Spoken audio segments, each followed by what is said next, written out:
Praise the lord.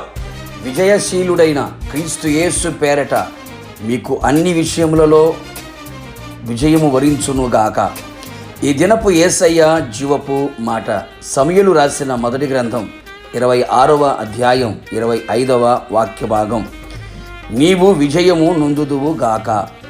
జయవీరుడైన యేసయ్యను ఆరాధించుచు ఆయన అడుగు జాడలను వెంబడించుచు అన్ని విషయములలో ఆయన వల్లే ఉండుటకు ఎదుగుచున్న ఆత్మ సంబంధులారా, మనము అనుదినము ఆరాధిస్తున్న యేసు పాపమును, లోకమును, మరణమును, పాతాళమును, సాతానును సమస్తమును ఆయన జయించి ఉన్నాడు. మరణమును గెలిచి తిరిగి లేచి పునరుత్థానుడై ఉన్నాడు. నేను జయించి ఉన్నాను, మీరు జయించాలి అని ఆశపడుచు ఉన్నాడు.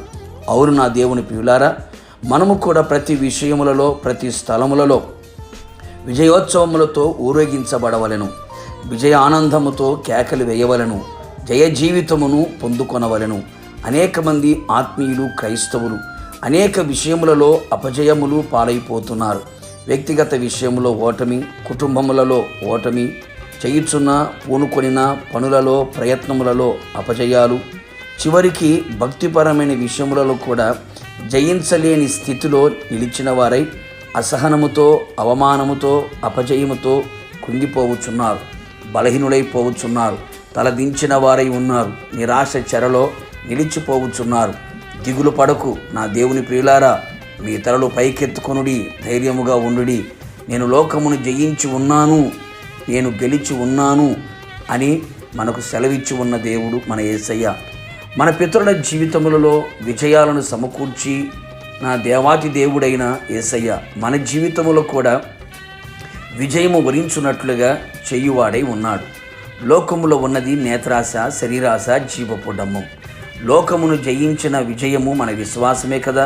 విశ్వాసమునకు సేనాధిపతి అయిన యేసు క్రీస్తునందు పరిపూర్ణమైన విశ్వాసము కలిగి ఉండెదము.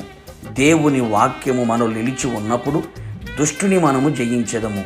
ఆయన మనకు ఎల్లప్పుడూ తోడుగా ఉండిన ఎడల వెళ్ళిన చోట నెల్ల కాపాడబడుచు శత్రువుల మీద అఖండ జయమును పొందెదము. దేవుని ఆత్మచేత నింపబడిన వారమై ఆత్మచేత నడిపించబడుచున్న ఎడల శరీర సంబంధమైన ప్రతి కార్యములన్నిటినీ కూడా జయించెదము. ఆత్మ సంబంధులుగా మారెదము. ఏ అపవిత్రత మన ఇంటిలో, ఒంటిలో లేకుండా క్రీస్తు రక్తముతో కడగబడిన వారమై, వాక్యముతో ఉదక స్నానము చేయబడిన వారమై, ఆత్మచేత కడగబడి పరిశుద్ధపరచబడి ఉన్న ఎడల ప్రతి విషయములో విజయమును పొందెదము.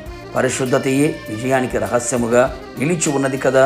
ఇది మొదలుకొని దేవునిపై ఆధారపడి ఆయన మాట మీద ఆశ పెట్టుకొని ఆయన నడిపిన మార్గములో నడుచుచు ఆయన త్రోవలో నిలిచిన ఎడల మనము పూనుకొనిన ప్రతి ఘనకార్యములన్నీ కూడా విజయమును వరించును గాక. విజయశీలుడైన యేసయ్యతో విజయముతో ఎదుర్కొనేదము. సింహాసనం మీద కూర్చుండేదము. ప్రార్థన. అత్యున్నత సింహాసనమందు ఆసీనుడైన యేసునాథ, నీ పరిశుద్ధమైన పాదములకి మరొక్క మారు స్తుతి స్తోత్రములు చెల్లించుచు ఉన్నాం. నీ అపారమైన కృప, నీ ఉచితమైన కృపచేత మరొక్కసారి తండ్రి మమ్మల్ని సజీవులుగా ఈ సముఖములు నిలబెట్టి ఉన్నారు. మేము విజయోత్సవములతో ఊరేగించబడాలని మీరు కోరుకున్నారు. అందును బట్టి మీకు స్తోత్రం. ఘనకార్యములు పూనుకొని విజయము పొందినట్లుగా మీరు కృప దయచేయండి. మీ యందు విశ్వాసము కలిగిన వారమై, మీ ఆత్మచేత నింపబడిన వారమై, మీ వాక్యానుసారముగా జీవించిన వారమై, మీ రక్తము చేత కడగబడిన వారమై, నీవు నడిచిన మార్గాలు నడిపించబడ్డానికి మీరు కృప దయచేయమని ప్రార్థిస్తున్నాం. ప్రతి విషయములో విజయాన్ని సొంతము చేసుకోవడానికి, సింహాసనం మీద ఆసీనులుగా మార్చబడ్డానికి మీరే కృప దయచేసి మీ నామాన్ని ఘనపరచుకోమని నీ బిడ్డలకు మీరు అనుగ్రహించిన విజయమును బట్టి స్తోత్రం చెల్లిస్తూ యేసు నామములో అడిగి పొందుకున్నాము తండ్రి. ఆమేన్. నిశ్చయముగా మీకును మీ కుటుంబ సభ్యులందరికీ విజయము వరించును గాక. God bless you.